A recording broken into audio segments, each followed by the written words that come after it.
दक्षिणपति श्रमण भगवान महावीर को वंदन नमन।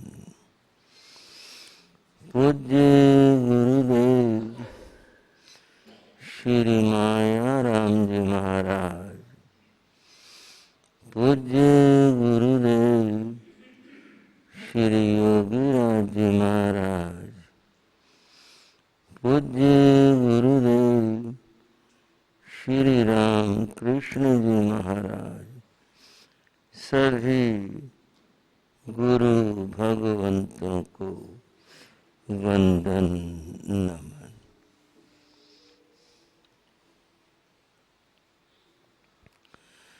श्रद्धाशील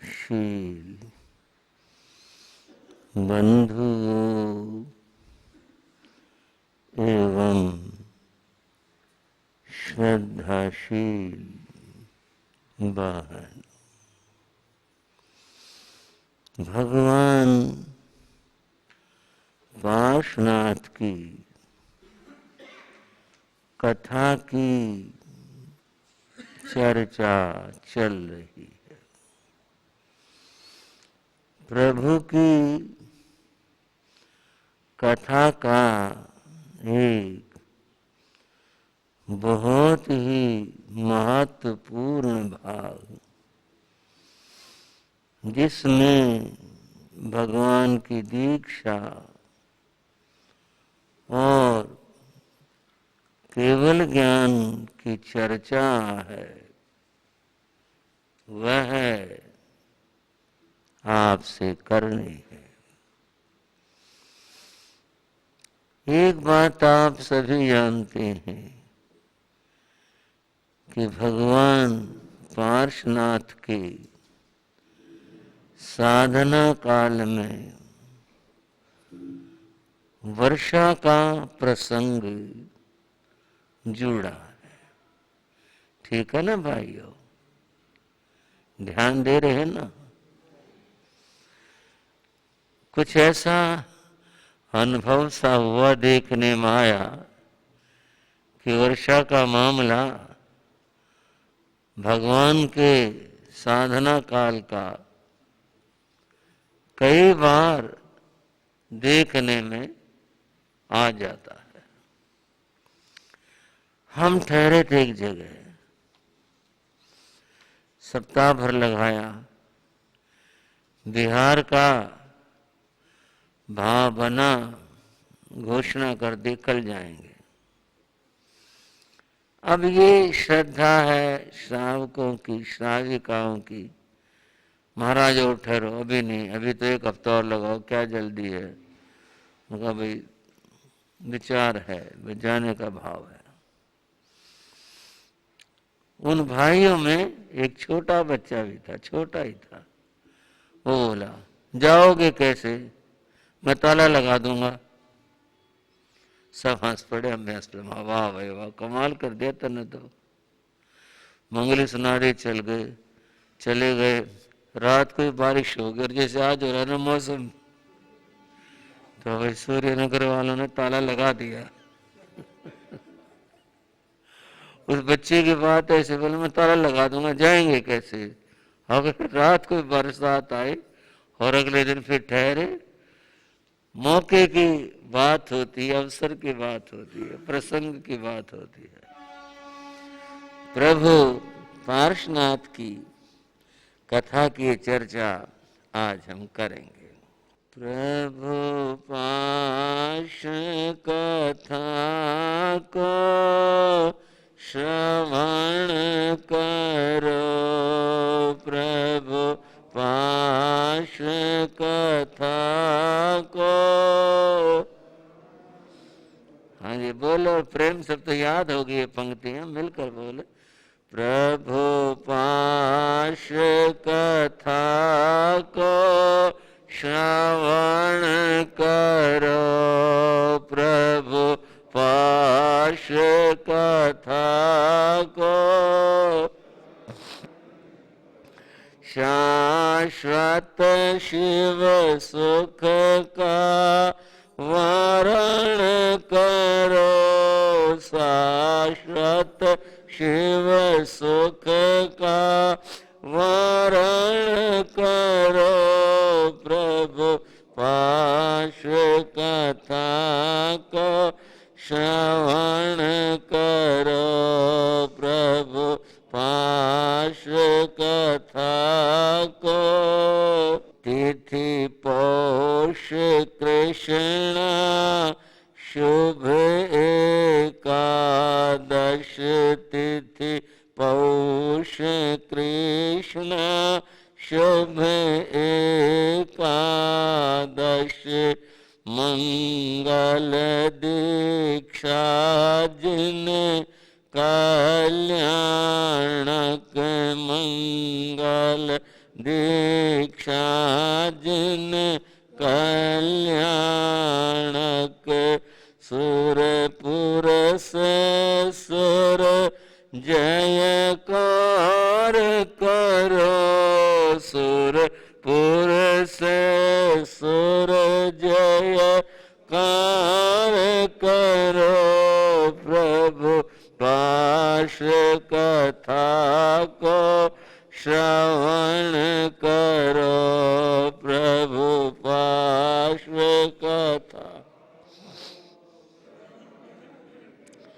तज राज पाट जग सुख छोड़े तज राज पाट जग सुख छोड़े मोह ममता के बंधन तोड़े मोह ममता के बंधन संयम पथ पर चरण धरो संयम पथ पर चरण धरो प्रभु पार्श्व कथा को श्रवण करो प्रभु पार्श्व। अटवी में ध्यान लगाया था अटवी में ध्यान लगाया सो हमका भाव जगाया था सो हमका भाव जगा निज अंतर में ही रमण करो निज अंतर में ही रमण करो प्रभु पार्श्व कथा को श्रवण करो प्रभु पार्श्व प्रभु पार्श्व कथा को श्रवण करो प्रभु पार्श्व कथा को। बोलो पार्श्वनाथ भगवान की बोलो पार्श्वनाथ भगवान की बोलो पार्श्वनाथ भगवान की। बंधु और बहनों, धर्म की चर्चा करते हुए कल आपको बताया था कि धर्म अहिंसा में है। जहाँ हिंसा होती है वहाँ धर्म नहीं होता। सभी तीर्थंकरों का यही कहना है, सभी भगवंतों ने यही उपदेश दिया। अहिंसा परम धर्म है। आज की हिंदी भाषा में कहें तो दया धर्म का मूल है। यह जो दया है यह अहिंसा है। अहिंसा का एक नाम दया भी है, करुणा भी है, सेवा भी है, परोपकार भी है। ये सब अहिंसा के नाम। बंधुओं, तीर्थंकरों का धर्म अहिंसा में। वहां जो घटना साधु के प्रसंग में घटित हुई उसमें अहिंसा धर्म की स्थापना की बात थी। उस साधु को लज्जित करने का भाव पार्श्वनाथ का नहीं था। भाव था केवल यह है कि यहाँ हिंसा हो रही है, जहाँ हिंसा है वहाँ पाप है, और अहिंसा को स्वीकार करो, वह धर्म है। यही उस सारी घटना क्रम का सार यही था। वह आपने सुना ही। साधु चला गया था, प्रजाजन अपने घरों को लौट आए। राजा अश्वसेन, रानी वामा देवी, राजकुमार 5, मंत्रीगण सब लौट आए। और फिर इस बात की चर्चा नगर भर में बहुत दिनों तक होती रही।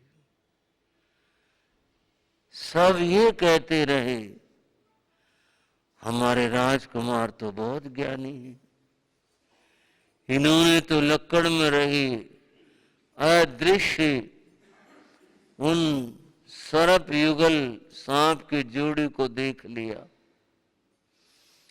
उन्हें बचा दिया। अब तक तो हम इनको बस यही मानते थे कि हमारे राजकुमार बहुत अच्छे हैं। अब पता चला ये तो बहुत ज्ञानी है, अंतर्ज्ञानी है। अब उनकी चर्चा होती रही। और बंधुओं, दिनों रात करके समय सलवटों में सिमटता चला गया। एक बार एक दिन राजा अश्वसेन अपनी राज्यसभा में बैठे हुए थे। सभा लगी थी, सभा सदस्य बैठे हुए थे और राज्य की कार्यवाही चल रही थी।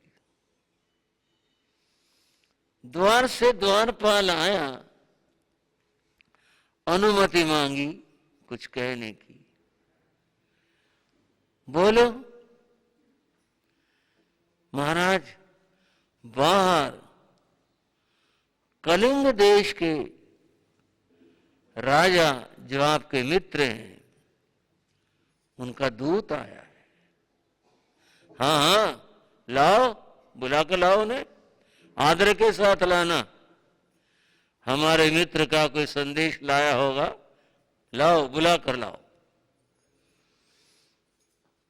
द्वारपाल गया, सम्मान के साथ वह उस दूत को बुला लाया। उसने आकर महाराज को नमस्कार किया और फिर हाथ जोड़कर एक पत्र उसने हाथ लंबा करके महाराज की ओर कर दिया। अच्छा, पत्र लाए हो? हाँ जी।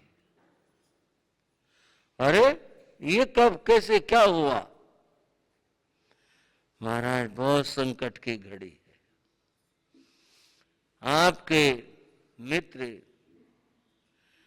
कलिंगराज शत्रु सेना से घिरे हुए, उनकी राजधानी को शत्रुओं ने घेर लिया है, और मैं भी जिस तरह से आया हूं, कठिनाइयों से आया हूं। महाराज ने इतना ही मुझे मौखिक कहा, हमारे मित्र को बस ये पहुंचा दो। उस पत्र में ये लिखा था कि हमारे को यमन राज, उस समय के एक राजा, उसने आक्रमण करके घेर लिया है। ये बात कही, आप हमारी मदद करो, आप हमारे लिए आओ, हमारे लिए कुछ करो, हमें सेना दे दो। बस बात बता दी, इतना ही बहुत है। मित्र को बात बता दी। अब ये तो उसके भाव और मैत्री पर निर्भर है, वो क्या करता है। एक ही प्रार्थना करे, जी हमारा को सेना दे दो, हमारा रक्षा करो, ये तो फिर द्वितीय श्रेणी की बात हुई, जो कहकर मांगा। मित्र तो वह है कि बस सूचना हो गई, पर्याप्त, कुछ करना होगा तो कर लेंगे। वो पढ़ करके राजा ने दूत को सम्मान के साथ भेज दिया और कहा, जाओ, हम अपने मित्र के साथ हैं। दूत चला गया। महाराज की भुजाएं तो जैसे फड़क उठी।